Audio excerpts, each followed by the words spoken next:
Good afternoon. My name is Jürgen Steinmetz. I'm joining you from Livestream.travel and the World Tourism Network here in beautiful Honolulu, Hawaii. And with me today is actually the Minister of Tourism, the Honorable Minister of Tourism from Ecuador. And this is the Honorable Minister of Tourism, Niels Olsen. And you also see, of course, my partner, our president for World Tourism Network, Dr. Peter Tarlow. He's also joining us from Guayaquil, and he will introduce the rest of his guests in Ecuador in just a minute.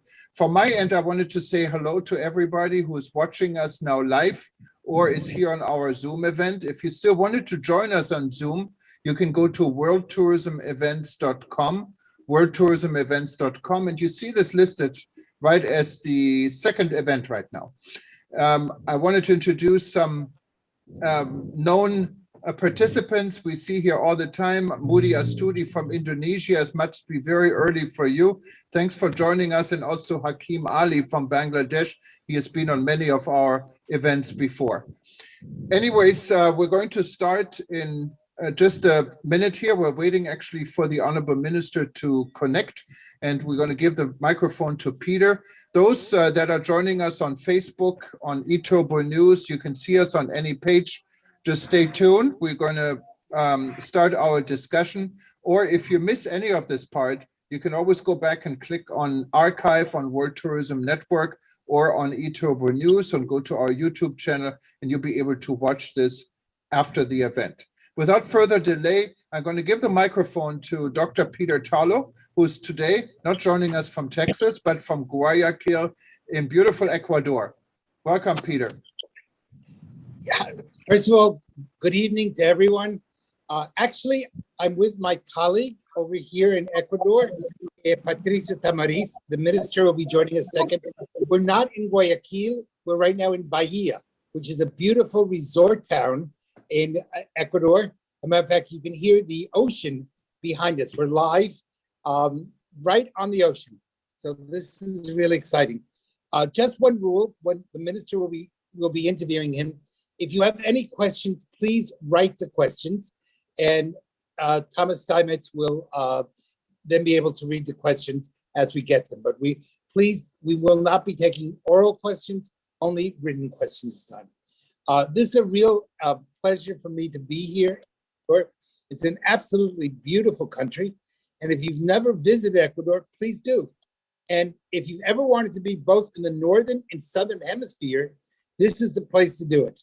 It's absolutely a great place to understand both Latin culture and also the culture from around the world. My colleague, Patricio Tamariz, is here. And I see the minister, Honorable Minister, is almost here. So I've never had the opportunity of meeting him before. I'm going to meet him Zoomatically, I guess would be the way of saying it. And I understand the Honorable Minister has studied both in the United States and Australia. He'll correct me if I'm wrong, but I assume his English is just great because of his experience in two English-speaking countries. So, Honorable Minister, welcome. Bienvenido. Thank you for having me in your country. This is a true pleasure. I've gotten to know people. I've been before in Quito. I've been now in Guayaquil and along the Ecuadorian coast. And you can hear the waves coming in beautiful Bahia.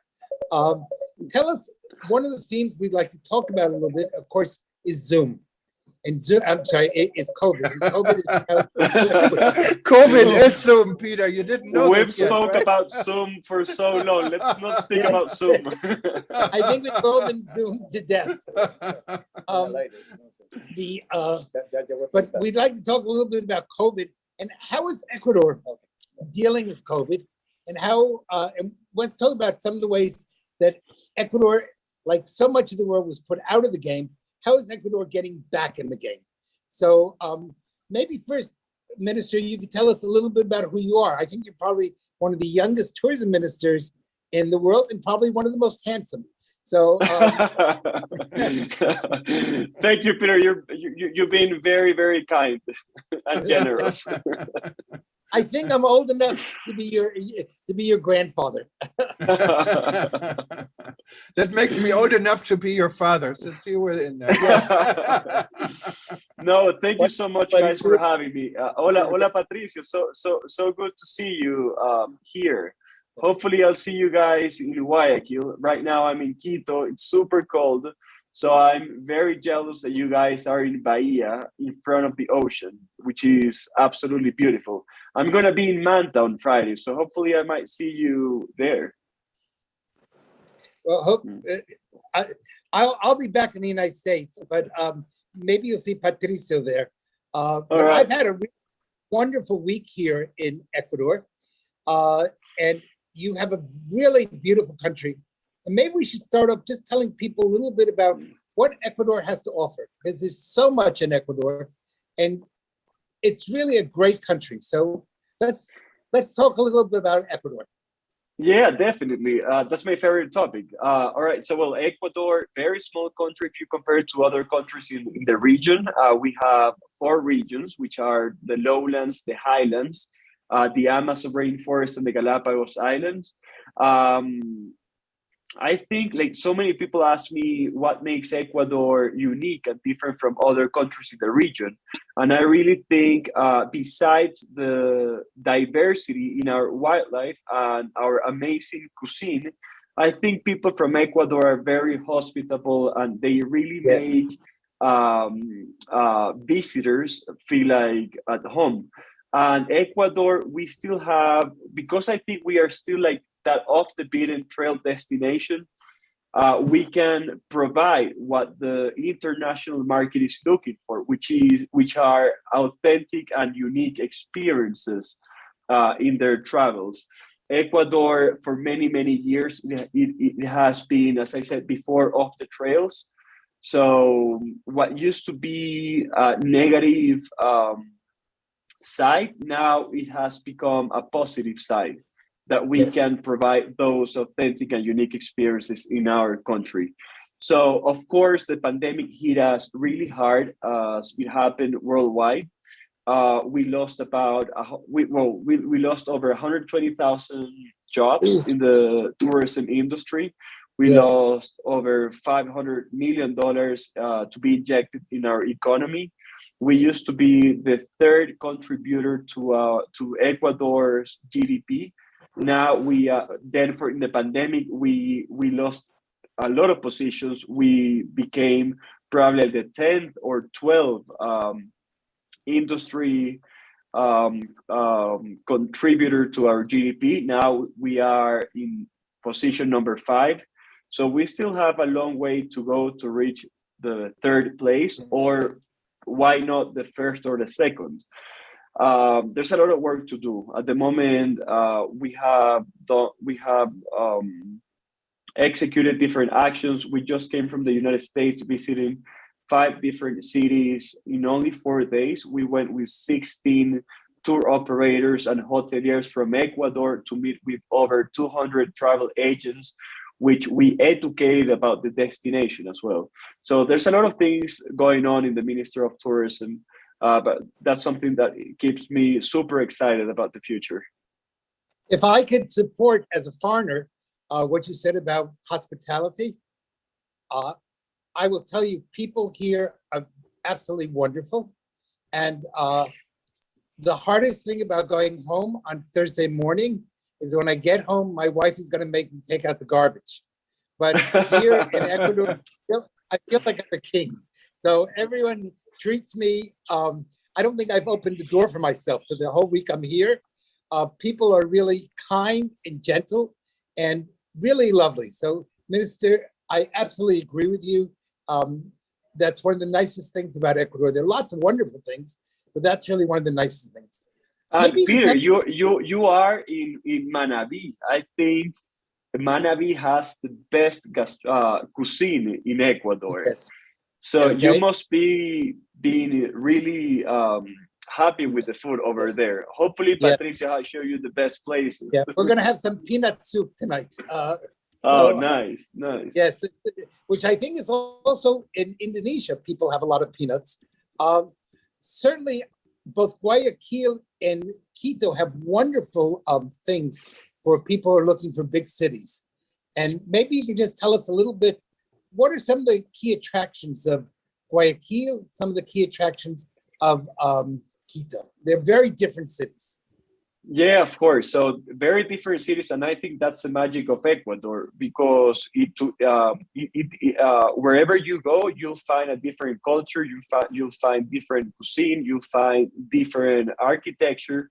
But in every city, you'll find very hospitable people, which is amazing.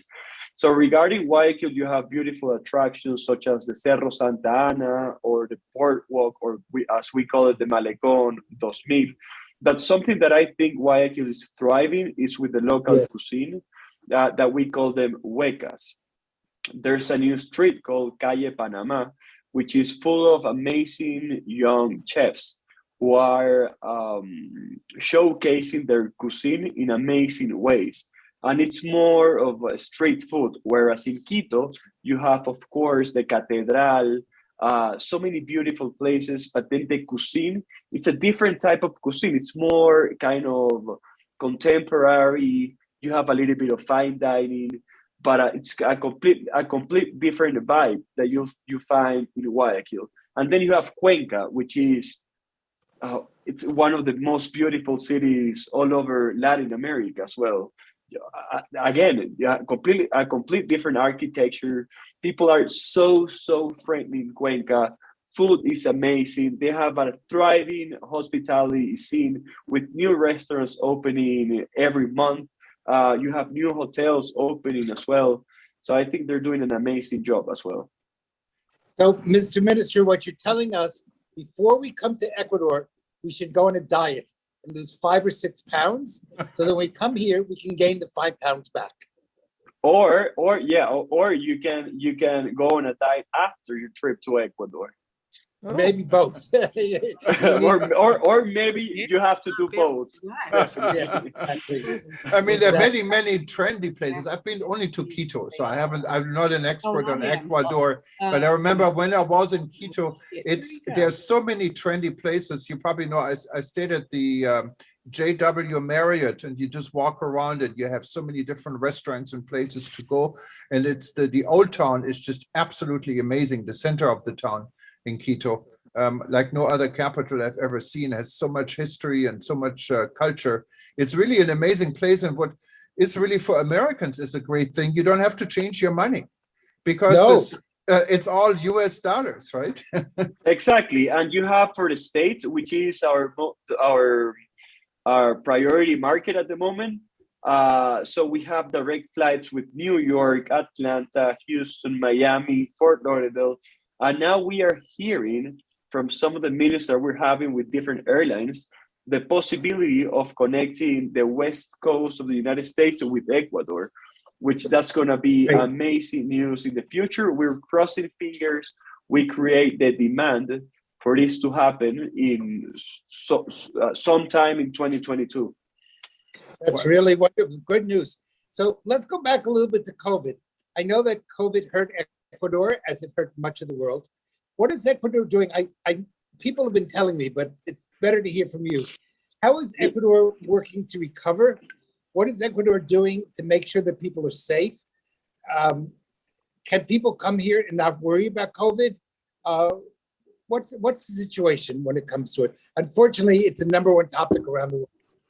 Yeah, no, that's fine. So we have really amazing news about our vaccination program in Ecuador. So in December, so this month, we're going to have over 85% of the population of Ecuador vaccinated with at least 2 doses.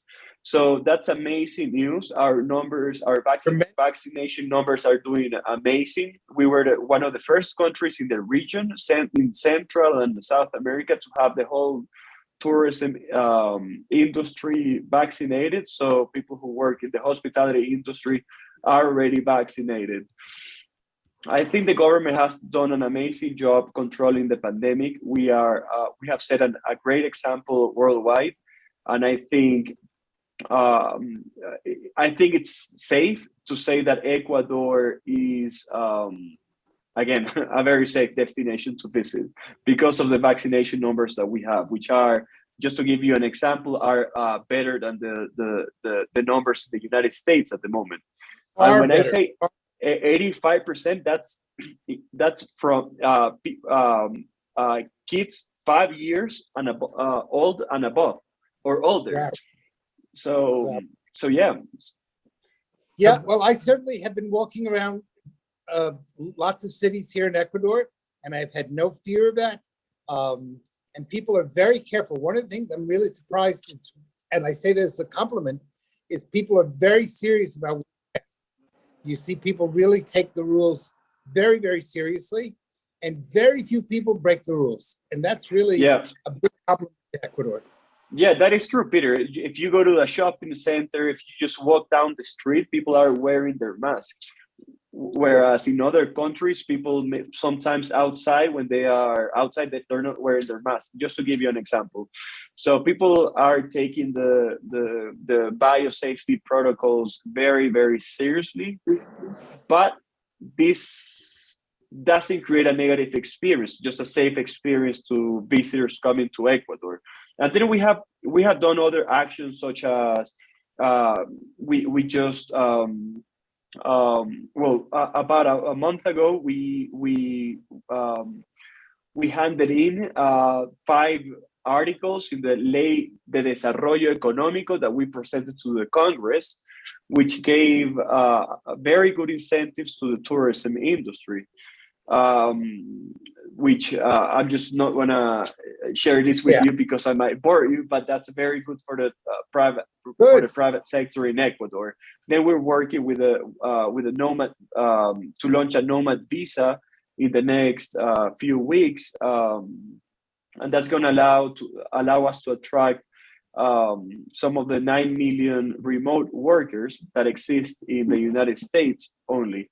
So they can be working from Ecuador with a salary paid by their American company, and they're going to be injecting their money to our local economy. That's really great news to hear. And yes, you're absolutely right. I was recently, I went to buy a guayabera because I was in Guayaquil, and everyone told me, if you're in Guayaquil, you have to buy a guayabera. I didn't know that guayaberas came from Guayaquil. And everyone really was very careful when it came to COVID. So I think that's a really good thing. One suggestion, and maybe a problem that we're starting to see, is that the United States last week announced that you cannot come back to the United States unless you've had a COVID test in 24 hours before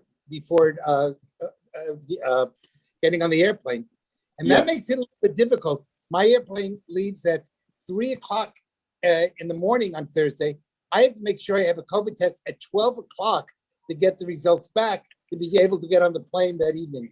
So maybe it would be good if Ecuador could have rapid COVID testing around the country to kind of help people, or at least at the major airports, because that's not your fault. That's the United States is doing it, but it's made life very difficult. Yeah, I know. I know we have we don't hear you. Oh, can you hear me now? Yes, we can hear you well. All right. I don't know so, if me or...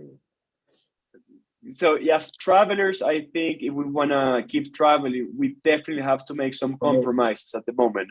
And we're still figuring out how to get along this pandemic. So yeah, it's a drawback for sure. But as I said before, there's some of the compromises that we need to make so we continue traveling.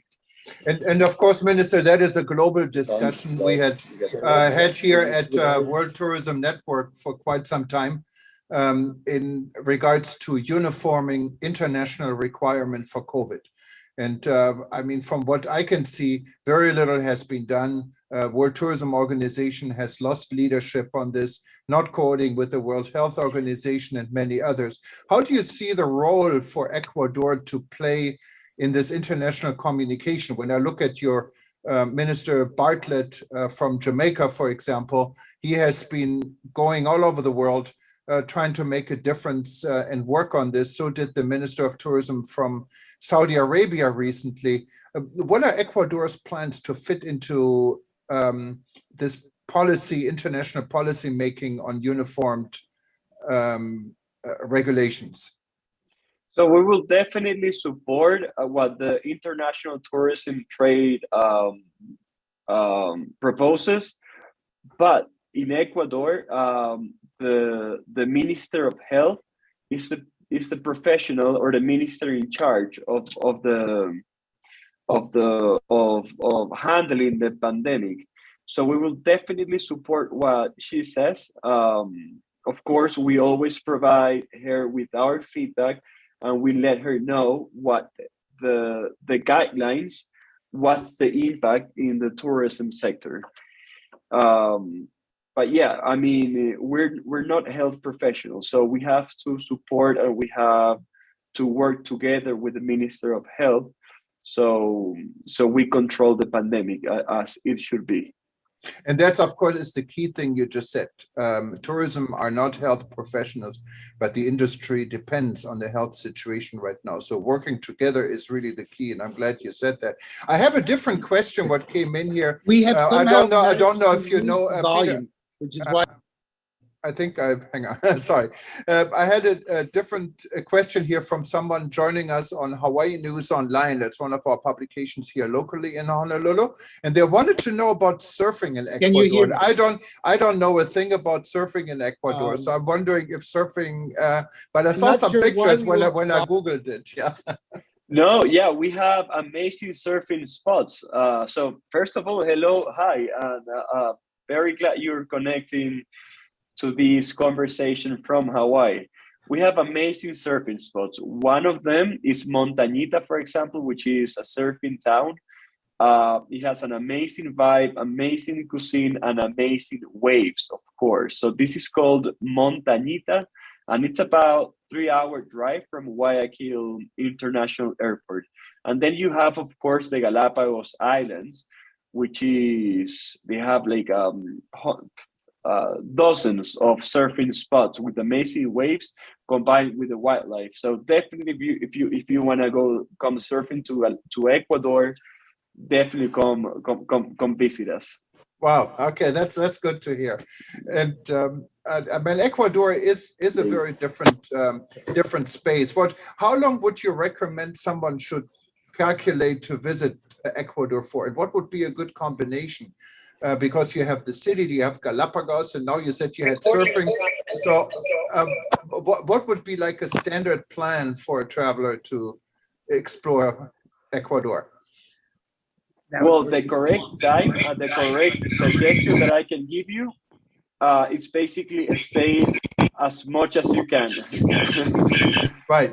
Sorry, I can hear an echo for some reason. Just I think it may be, I muted Peter because it looks like he has some problems. So sorry about that. No worries. So I just want to make clear for everyone joining this conversation, that's an issue with Peter's phone, not Ecuador's connectivity. We have amazing connectivity. We have a new computer. We don't know what happened here. Peter, I'm sorry. Sorry. Okay, I have to mute him again. No, you cannot shut this guy up.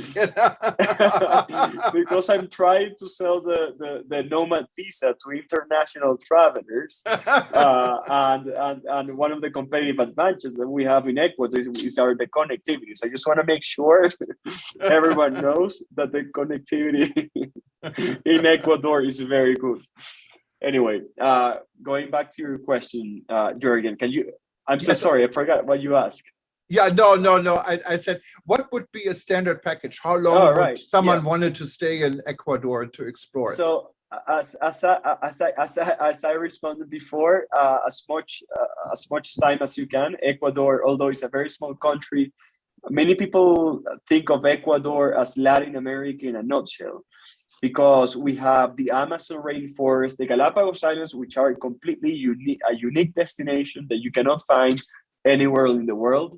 Then you have the beautiful highlands with the volcanoes, the historic farms, the historic town with the cathedrals and the architecture.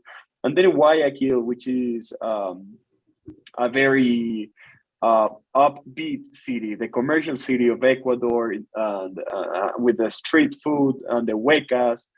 So it's a tough question, because if you have the lowlands, you have the beaches as well, which are absolutely beautiful, as Montañita, surfing town.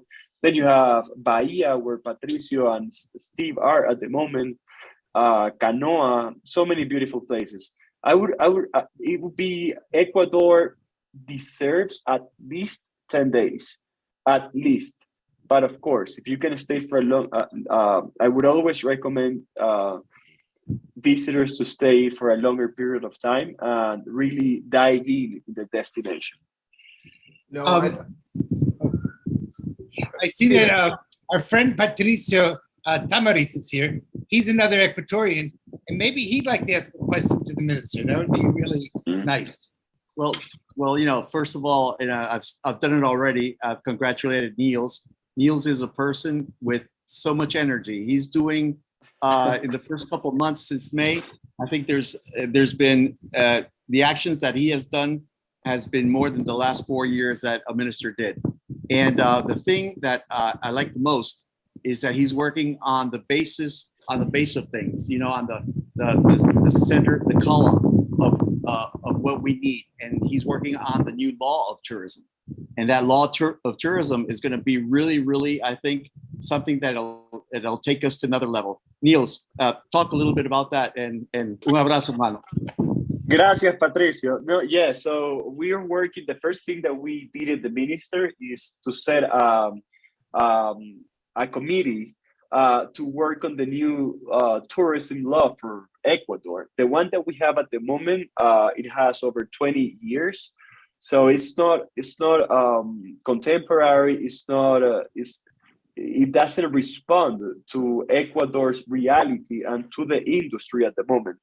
So one of the things that excites me the most is to be able to build a new entity out of this law, which is going to be something called Promo Ecuador, which is going to be the entity that is going to be in charge of promoting Ecuador in our key markets. There's this budget that the Ecuadorian government has that comes from the international air tickets that at the moment we're not getting in the Minister of Tourism because the law doesn't allow this to happen. So we're crossing fingers that once this law passes in Congress, we're going to be able to do this and finally have the budget that our minister, our industry deserves. That's really good news. And I think that people from around the world, this is my 4th and 5th time to Ecuador. So I can tell people that if Ecuador can really promote itself, I would kind of disagree with the minister. I don't think you can do it in 10 days. I think if you really want to see Ecuador, you need to come for at least 3 weeks. So, well, I said, to be fair, I said minimum 10 days. Yes, but I'm going to make it a minimum 3 weeks because by the time you do the beaches, you do Guayaquil, and we didn't speak about the beautiful, beautiful classical, the center of Quito and the churches. And I'm not a Catholic, but wow. I don't think you have to be a Catholic to appreciate how beautiful those churches are. And then the whole jungle experience and the Galapagos, you can't do it in less than 3 weeks. So I know, it's minimum 10 days. I don't want to put off people saying that they're not coming to Ecuador because they have to come for 3 weeks. But I was just in Coca. Yes. I went to the Napo, to the Yasuni National Park, and that's absolutely beautiful as well. I was in Bahia 2 months ago, eating a very street food, and in this place called Iche, which is absolutely beautiful as well. And then of course Quito with the cathedrals, churches, the basilic. I don't know. It's Ecuador. It's like an explosion of senses. Yes, I think that's a fair. Taste, with your view, everything. You have so many different impulsos. I don't know how to say it in English.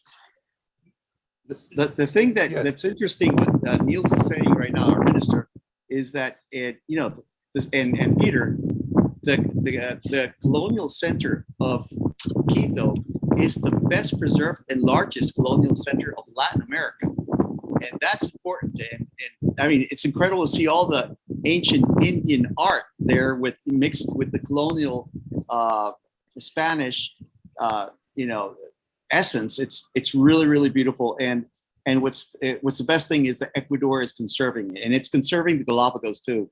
Galapagos is in one of the best states of conservation for the last 100 years. Why? Because they had many invasive species, and right now the tortoise, the giant tortoise population is rebounding back. So there's a lot of good things that the government is doing, and we believe that one day, and I know Niels knows that for sure, that tourism will beat out petroleum and other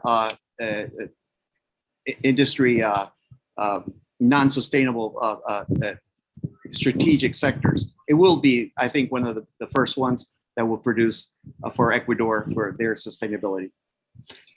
Minister, I'd like to bring a good friend into the conversation. I hope she doesn't mind. Moody Astudi, she's joining us from Jakarta, Indonesia. And I know that her husband, Faisal Hashim, actually inspired me to go and visit Ecuador. He loved Ecuador and the Galapagos. Is Ecuador still so popular in Indonesia, Moody? I know you have the surfing in common for sure, but and you have a lot of cultural side in Indonesia. How popular is Ecuador in Indonesia? You have to unmute yourself, otherwise we wouldn't know what you're saying. I was having a hard time. Much popular, very much popular, especially. And I'm we sorry. have marine association. It's called Indonesia Tourism Marine Business. So it's very much popular, and I'm looking forward to go there again. Bienvenida, Muri. We expect you with open arms in Ecuador. No, it's really a wonderful place to visit when you go to Galapagos. And I know I'm looking at the clock here. I mean, we would like to talk to you forever, but I was told you only have 20 minutes. So you just cut me off, and if you don't want to. Yeah, no, I'm so sorry. Like, I'm having so much fun speaking to you guys, but I have to go out for a dinner. So I might have to disconnect in a second.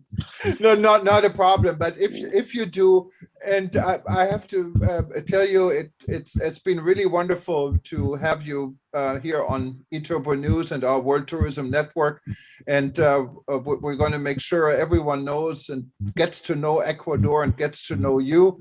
And if I would have known you're not wearing a suit and a tie, this is the very first time Peter talked me into wearing a suit and a tie. I'm sweating. Oh, I'm so sorry, guys. I'm so sorry. And he said, you're talking to the minister and you got to dress up. So I did this just for you. I'm so sorry they made you dress up for me. Please don't do that. Don't feel guilty now. And I just realized Patricio and Steve, they are also dressed up. Thank you so much, guys. I'm honored. And actually, jeans and a t-shirt, that's perfectly fine. All right, it's good for Jürgen once in a while to get dressed up. So I'm the old guy who makes him do that. Well, you're probably wearing shorts underneath the camera. No, but we are right on the beach. You can hear the waves coming onto the beach. Mr. Minister, thank you for having me in your country. And I'm looking forward to the next time I come back. I've been having meetings across Ecuador with various parts along the beach here and the various communities in this part of the country on how we can make tourism even better. And as you know, I work in the world of tourism around the world. And one of the things we're working with is major cities in Ecuador of making these cities some of the safest cities in the world. So I hope one of these days I'll get to see you, not on Zoom, but in real life. And that I'll be able to without a suit. Without a suit, I promise. I promise. I'll be in jeans and a t-shirt. Great. No, thank you so much, you guys, for having me. And Steve, Ecuador is your home. So if there's anything we can do for you, please let us know. Patricia is a very good friend of mine. And I'm super thankful with you, Jürgen, for inviting me to this conversation. It's been such a pleasure to share with what we are doing in Ecuador. So thank you very much for the platform, and I look forward to meeting you in person very, very soon here in Ecuador. Thank you.